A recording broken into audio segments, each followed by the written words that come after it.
Hi everyone, I'm Dave Geffen. Welcome to the Google Developer Day here at the Games Developer Conference. Just a minute ago, if you were here, you saw Adam give a really great talk with some great panelists on the importance of launching and the tools and tech that Google Play gives to you to actually launch successfully on the platform. If you're a new developer, you're an existing developer, you know that launch is really critical. And I think one of the things that I always hear from developers from all walks of life is, well, I've nailed that launch. I've got all these installs. These people are playing and loving my game, and I just really don't quite know what to do next. Today I've actually got a great panel here of some really great games industry leaders who are doing some truly innovative. It's true. Don't be. These guys, yeah. They're doing some really great innovative things in terms of building and growing their communities in some kind of non-conventional ways. So before we get started, I'm not sure that everyone here knows who you guys are. So why don't we start here with Christian. Tell us a little bit about yourself, your company, what you guys are doing.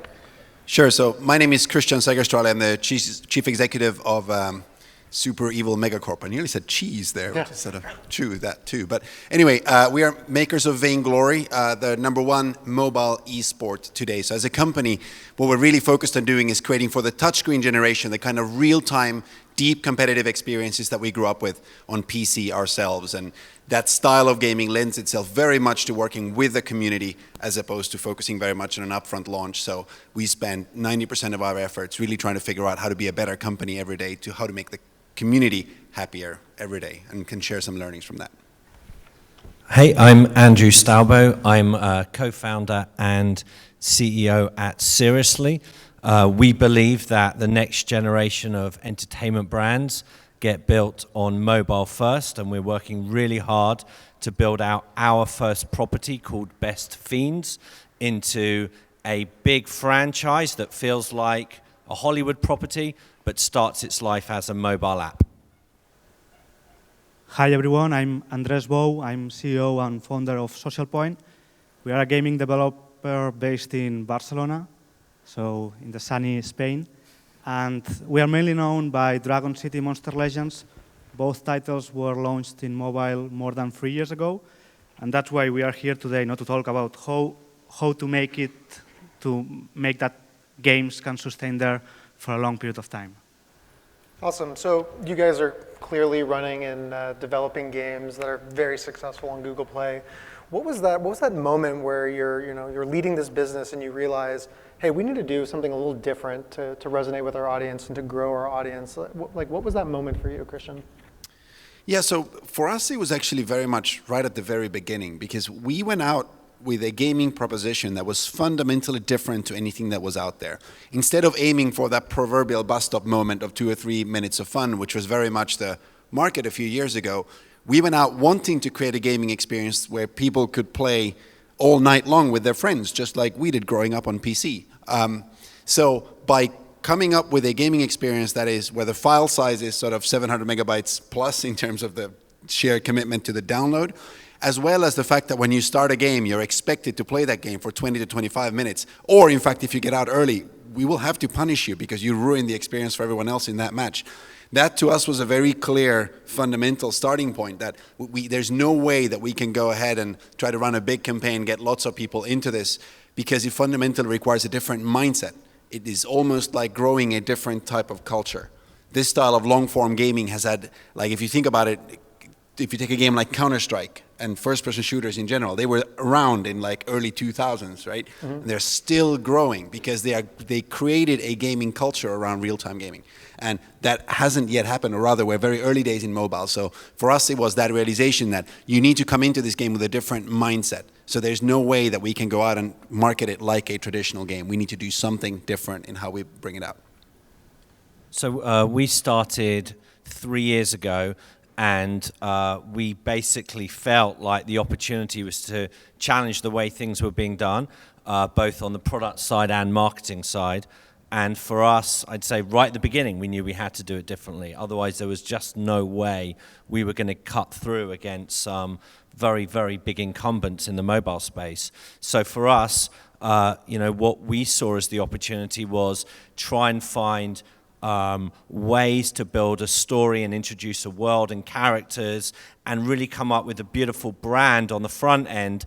And whereas a lot of game companies tended to add that layer on quite late, we built the story first and then designed a game that would really kind of bring that out in a really special way.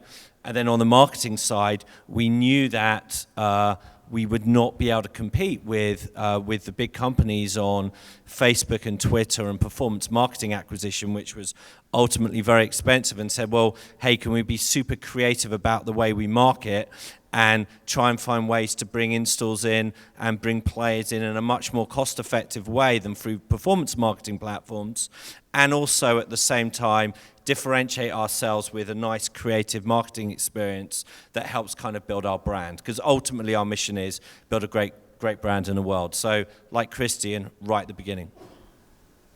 For us, we do it on a gaming basis, no? So every game we have to make sure that in 2 years from now we'll have all the meaningful things, no? Or we challenge ourselves to think, okay, how are going to be the games in 2 years, in 3 years from now, no? And make sure that all the new games that we have in development have all those ingredients, no? Because if not, they will not be trending at that time, no? And then and to be honest with you, I mean, when we launched Dragon City and Monster Legends, we didn't believe that they could last so long, no? Initially, we thought maybe 2 years, maybe 3 years. Now we are approaching the games that they can sustain 10 years or even more, no? So it's taking a lot of effort in the community, in the users, in the daily active users, making sure that we listen at them, that we launch and we develop what they are aiming for, and making sure that everything evolves on the right path. Yeah, I think the thing I keep hearing is that this is like very deliberate in the way you're thinking and the way you're approaching your strategy for your games. Clearly you're thinking years out, like years ahead. There's a lot of new and kind of emergent trends in games right now. So, I mean, obviously VR is big, AR is just around the corner. Is there anything that you're seeing that's making you either kind of question your current strategy or think about, is it time to pivot or kind of add to what we're doing? Well, one thing that I think is really, really clear that we've just been delighted to see throughout has been, as a game that focuses on the competitive experience and that focuses on the spectated experience just as much as the actual play experience, and having millions of people playing and watching every month already, is the growth and the growth rate of people watching other people play. That's happening obviously very quickly on PC, but it's happening even faster on mobile right now. If you saw the presentation from this morning, mobile spectation of mobile games on YouTube as well as on other platforms is really growing much faster than PC gaming right now, which makes a lot of sense. But that interaction because it creates so many more dynamics between you and your community when people enjoy watching people play your game. It enables you to work much more closely with a video format as a way of communicating with your users and your players. It enables you to, frankly, bring some of that back into the game, the video created by your competitors. And of course, it enables you to set up live events where people compete live with each other and a lot of people will come and watch. And that dynamic and the speed at which it is growing right now is amazing. It took PC gaming probably, 10 years to go from the very first streamed, spectated experiences to where we are at right now with literally hundreds of millions watching in any given month. Mobile is catching up very, very rapidly, and that to me is a really encouraging trend. It really makes us double down even further on ensuring that things like that you can stream directly from device, you can record video directly from device, you're able to, and there are meaningful ways and meaningful online communities for the game to share what you have created, because that level of community interaction is really unique and growing very rapidly. I think what's super exciting about mobile is, right, we're all creating products that are actually live services, and I'm sure like us, most of you are updating your apps every 3 or 4 weeks and you're adding in new features. And I think what that gives us all an amazing opportunity to do is, for the first time, really small developers, I mean, we're a tiny team of 50 people, but we're connected to 2 million people playing every day, spending around an hour a day in our products, and we get to learn from that data, iterate on it.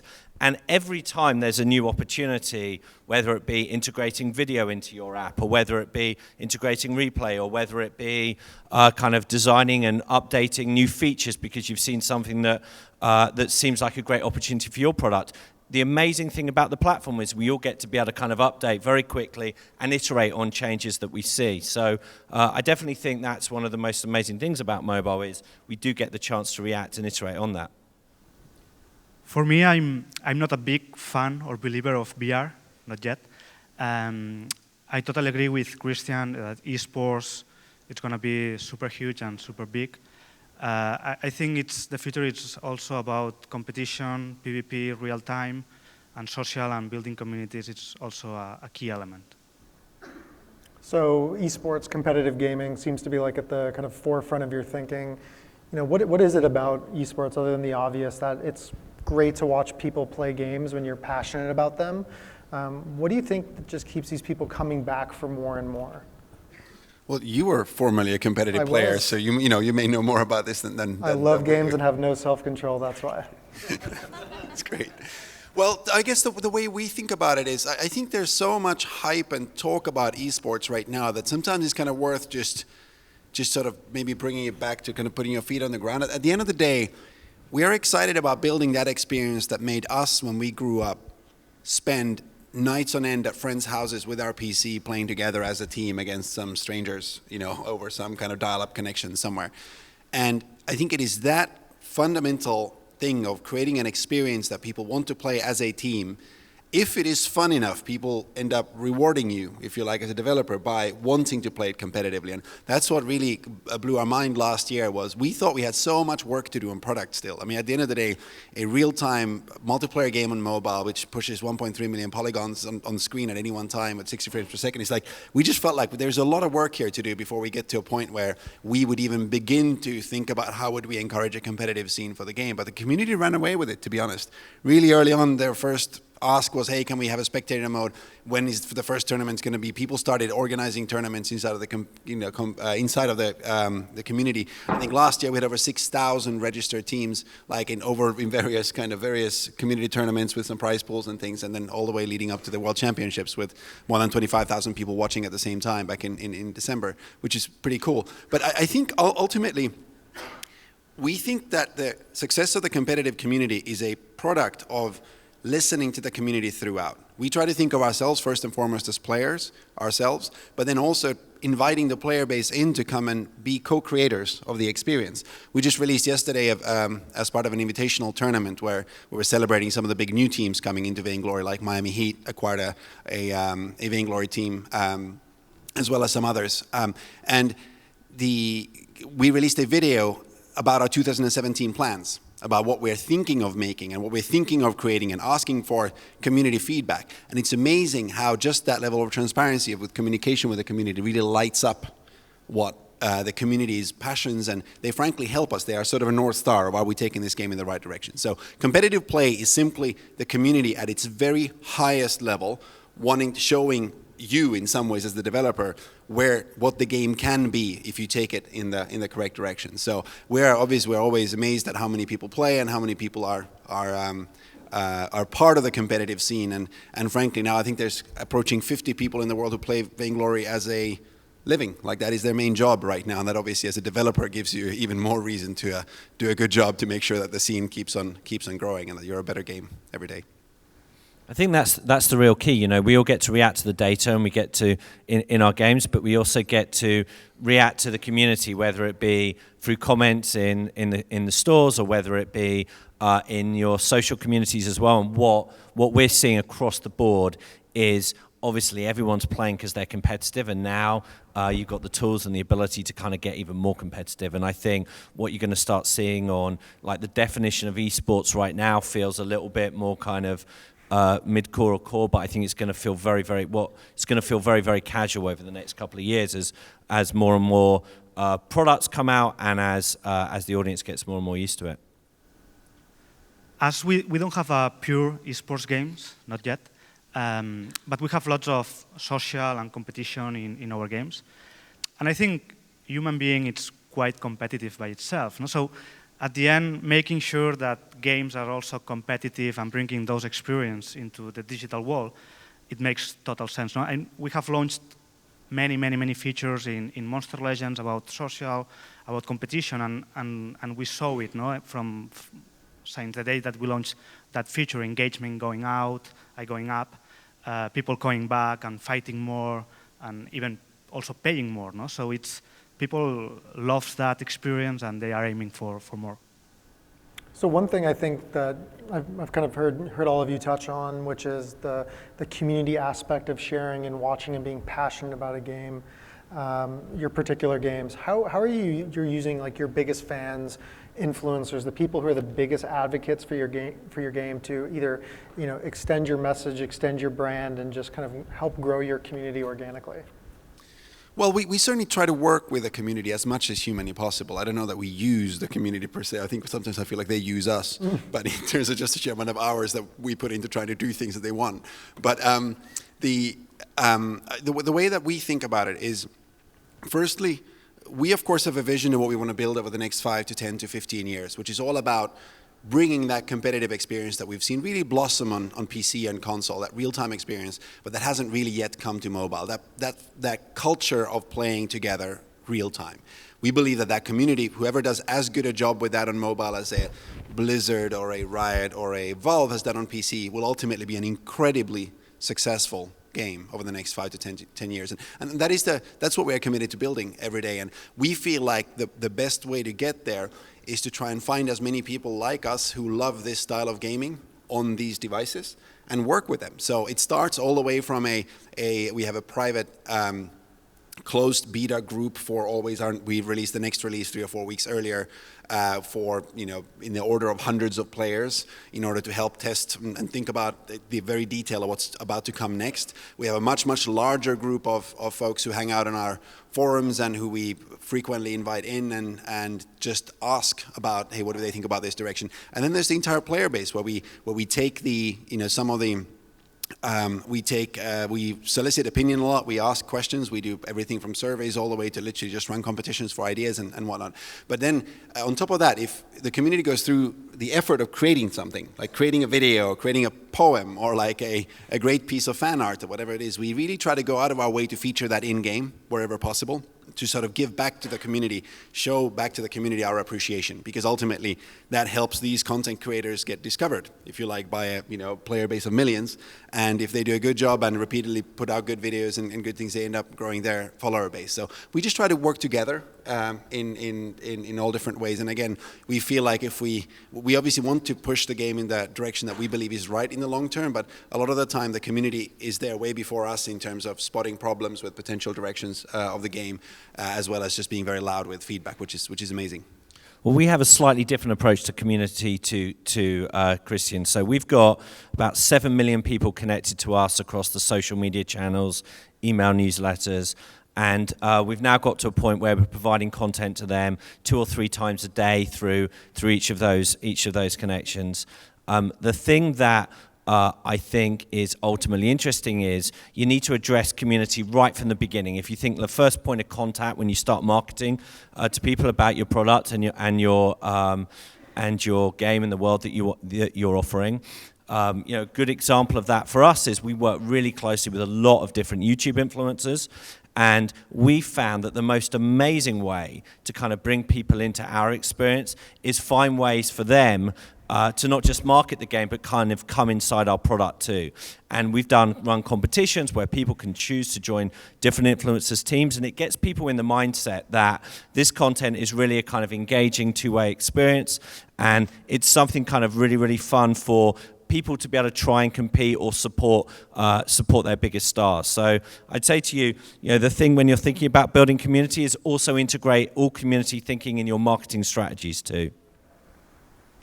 As we try to consider communities as part of the team, no? And I mean, it's very hard to do that, but I mean, we try to work with them, no? So we have weekly calls with them. We have even early access of some features just for them, not to listen to feedback. I mean, sometimes we don't agree with what they say, no? But we listen to them and we decide what's reasonable and what we should change or include in our games, no? And for building communities, I totally agree. Using influencers or YouTubers, it's a huge weapon to do that. My only advice to that is you have to make sure that the influencers' audience matches perfectly with your game audience. Because we have run many campaigns with YouTubers, so many of them very successful, some of them also big failures. And the number one lesson that I learned is make sure that the audience has a perfect fit. So one last question before we open up to Q&A. Obviously, there's developers in this room from all walks of life, small 1-2-man studios, to maybe 30 people plus. What's one thing everyone in this room, regardless of size, can do today to better serve their community? I think everyone was once a 1 or 2 person studio, like just that's the way game companies grow, right? And I think community is a mindset. There's nothing you can do today that will double the size of your community or triple it or suddenly set you up to be super successful in the future. It's just a mindset, and you just have to trust that it will come. If you treat your players the way that you would want to be treated as a player, if you invite them along, you're honest, transparent, patient, and you build the game in a way that you would want to be, and you communicate out in the way that you would want to be communicated to as a player, good things come. It just simply takes time. We live in this world where there's certainly over the past few years, we built this expectation that you've got to be successful overnight, and if you're not in the top 10 grossing in your first 2 weeks, you should kill the game and move on and fail fast and all that stuff. Not so with community. You can't fail fast with community. You've got to simply grow it and be brave enough to truly be transparent. And if you be naked in front of your community, you for the good and bad. Like when you make a mistake, admit it. When you do something well, listen to the community and see if you can help celebrate it together with them. So you treat them as part of the team. I actually quite liked that comment earlier. Yeah, I'd double down on that one. I'd say show that you care. And ultimately, if you're creating a authentic experience that is something that you care passionately about, that isn't about money first, but it's actually about kind of engagement and a really beautiful experience that everybody can enjoy, I think that sets you up brilliantly. And it's amazing how suddenly all these kind of, you get all these communities built around what you're doing because they've seen the effort you've made on your art or on your design or on the music that 80% of people put on mute, but you've made the effort on. And I think that the minute you show you care, it's unbelievable what happens. I wouldn't focus on growing the community, so I think everyone should focus on improving the game and improving the product. Get the community and listen to them to try to make your product better. That's what I would focus on 100%. I'll just add to that. I think we have a little saying inside the company which is like, do the right thing. So anytime you're in any doubt, invest into these things over the long term and do the right thing, because that's going to come back and help your brand. It's like Andre said, these people are now building apps that I think a couple of years ago, maybe you thought they might have a life cycle of 12, 18 months. But now I think most of us are thinking they could be much significantly longer than that. It's a really good opportunity. Excellent. So we're going to open it up to questions. There's 2 mics on either side, so feel free to come up if you want to ask any of these fantastic members of our panel a specific question. Or this fantastic moderator right here. Thank you. Let's just start right over here. Hi, I'm a game developer. I have 2 questions. First question is for all of you. What kind of genre do you think it's worth to build communities? Because we're really small. We only have 10 people. We are working on a single player game. It's a tower defense game. It's already out, but we're not quite sure how much effort we should invest in building the community. Second question is for Christian. It's my personal question. What's your answer to Mobile Legends? What's your answer to Mobile Legends? Okay. I'll take the first question first. So on the first question, I would focus on everything that is competitive. So I would go for RPG, strategy kind of games. I think that the kind of gameplays and mechanics that those games have makes the creation of communities quite easier compared to other ones that are more single-player modes or this kind of. I think if you've got a product that other people love, it's worth spending the time on. I think that the best marketing you can ever do is word of mouth, and if you build a platform that people are excited to talk about, you should give them the tools and the ability to invest into that. So I'd say community building is probably the best marketing you'll ever do. Yeah, overall, I think it's just today, and I think somebody said it in the previous panel, just acquiring users purely through thinking of running video ads on Facebook or Twitter or something like that is just incredibly expensive. So I'd be surprised if a distribution strategy, especially for an early stage startup today, would not have community as a pretty large part of it one way or the other. And as for your second question, you were asking like what's my answer, what's our answer to Mobile Legends? I think, look, we don't have a patent on real-time multiplayer gaming, right? I mean, this is a phenomenon that's grown on PC over the past 20 years, and we're frankly just excited that there are more and more products that help drive the culture of online real-time play on the mobile platform. And there will be many products that are going to come out this year. There were some already last year. We were super happy when Clash Royale came out as a first 1v1 real-time experience, and more team-based experiences coming out this year in the form of shooters, MOBAs, RTSs. All of that stuff is like, it's like where PC gaming was literally 20 years ago, and that to us is exciting. And frankly, we can learn a lot from other products that are out there. And the thing I will say is that there is no company out there that is as committed to this experience, both in terms of technology, in terms of design, in terms of approach to community, and approach to competitive play today than we are. And we're just excited to be part of that broader community and the part of that broader change, if you like, in the industry toward far more real-time play. Thank you very much. Over here on the right.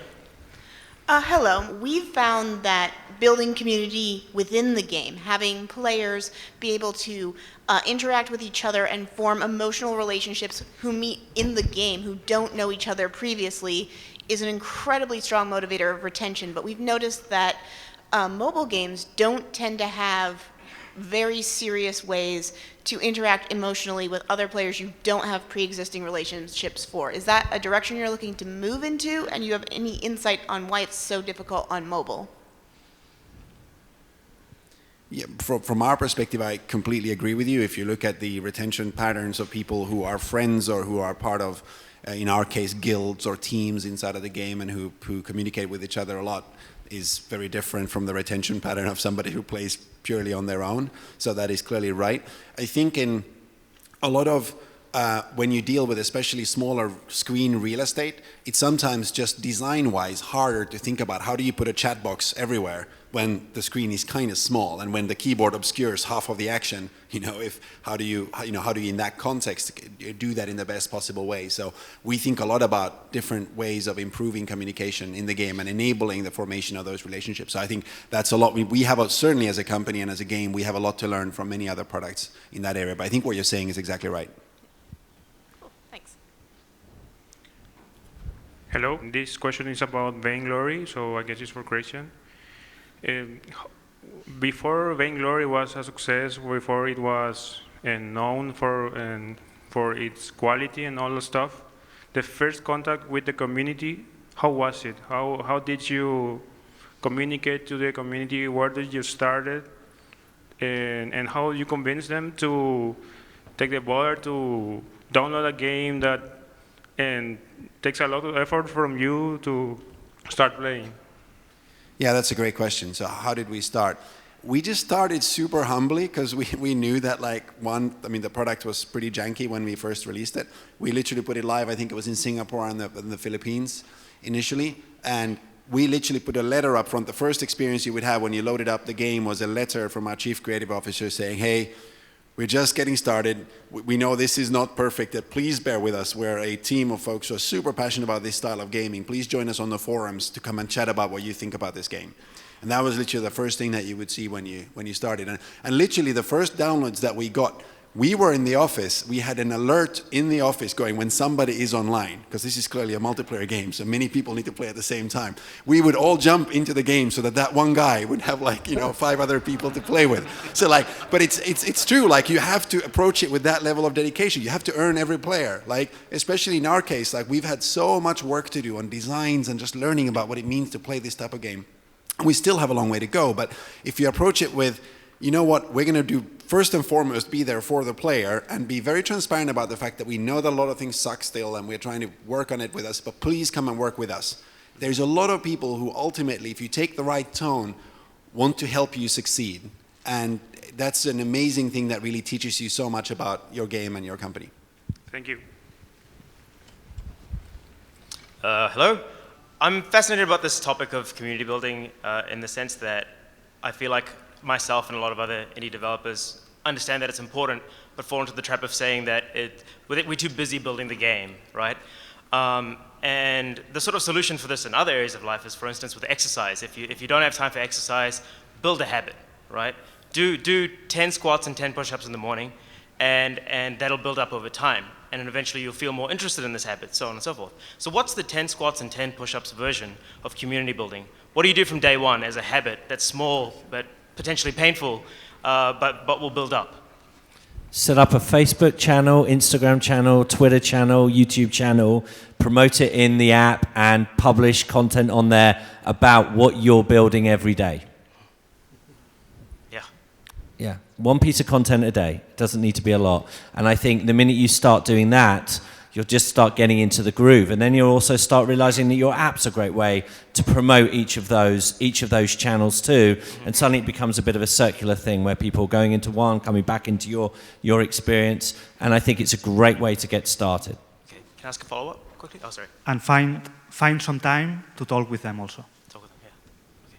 Can I quickly ask a follow-up? Yeah. So, as I understand it, there's sort of these two areas in which you focus on with community building. There's acquisition and there's retention.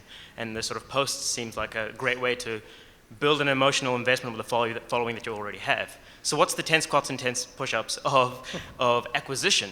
You know, if I can't afford the Facebook ads, I'm not going to, wake up every morning and pay for some Facebook ads, right? But what would I do? You're the king of this, right? I'd say go find people that love your experience and are willing to shout about it for free to very little money. And go challenge yourself. You know, at the end of the day, I think, there's some massive platforms out there, whether it's Twitch or YouTube or whatever it may be, where there's huge audiences that are always looking to learn about new kind of gaming experiences. And I'd say go hustle your way to figure out how do you get people to start talking and sharing it in your videos, and get started with no budget and challenge yourself on that, because that's very, very doable. Yeah, the one thing I would say is that there's an awful lot of incredibly passionate content creators out there. And just by being kind, actually responding to them, respecting their work, you will get an awful long way. And if you can work out ways of helping promote them, because their business problem is how do I get players, or users rather, viewers for my content. Your business problem might be how do I get new ones, but theirs are just like how can I even connect to a community in the first place. So by respecting that and treating them as equals and trying to figure out how do we do this together, as opposed to figuring out how do I throw money at this sort of anonymous group of influencers who will bring me millions of players. That would be maybe my... One other interesting way to potentially approach it as well is go figure out if there's a partnership with another company that is looking to kind of raise awareness of what they're doing in your product, and you can do some kind of reciprocal arrangement. And when we started, we've done that with a couple of other app companies where we've both kind of cross-promoted each other, and that worked out really nicely. Another thing we did was, Best Fiends is all about a whole load of different creatures in the game, and one of them's a mosquito called Edward, who gave up his blood-sucking ways, and he drinks coconut water from a scuba tank on his back. And we designed this character, and we did a partnership with Malaria No More. Wow. And straight away, we do a pop-up in the game, and we cross-promote to a co-branded Malaria No More Best Fiends page.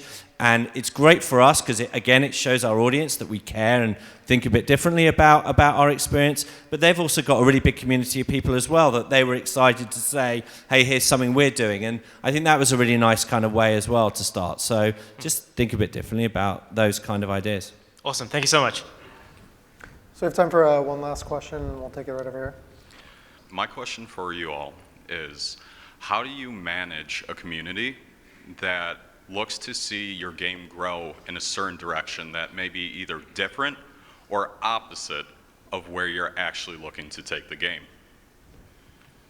I would say get used to it, because your community is always going to have different ideas about things that you should or shouldn't do, and ultimately your kind of ability to work well with them is to have somebody that can communicate, you know, whether it's a social media manager or it's to be able to kind of correspond with people who always expect you to be doing something different. Yeah, I'd add to that listening to your full player base doesn't just mean listening to the really loud ones, right? So trying to figure out, and also being really transparent about your own planning and how you think about things and why you think about things. At the end of the day, the community is really great at reacting to what they hear or reacting to what they see. The more they hear or see from you, the more refined their ultimate reaction will be. And you can't, if you really truly try to please everyone, you're not going to please anyone in the end. We're huge believers of taking a stance as a game. Like, we know what we stand for. Like, literally, Vainglory is all about, if you got Quentin Tarantino to direct a manga movie, you would get Vainglory. Like, that is what we are. We have snow leopards with, you know, rocket-powered jet axes, right? I mean, as opposed to just your random Viking brute, for example. Like that. And we stand for that style of gameplay. We stand for a certain amount of irreverence. We stand for being unapologetically core. If somebody comes in and says, hey, I wish this game was much simpler to play, that is, yes, we hear you, we want to understand how to make it easier to learn, we want to make sure that we understand how to create more meaningful, shorter sessions in the game, all of those things, but we will not make it simple. That is not what we are trying to do. So I think it's trying to listen to the player base with the thing in mind that you want to make, because if you don't stand for anything, as a company and as a product, I think you will have a very hard time building a truly passionate following over time. Thank you. Just to add, I think that happens every day. No, I mean, not only on gaming with the communities, also in real life with your partner, with your employees, with your peers. I mean, at the end, we agree to disagree, no? And there will be some topics and some features that will be suggested by the community, and just you have to explain them why you took another direction, and that's all you have to do. Thank you. Excellent. So thanks, everyone, for attending the panel. Coming up next, Sarah Thompson is going to lead a panel on true indie stories. So you want to stick around and check that out. But first, let's give it up for Christian, Andrew, and Andres.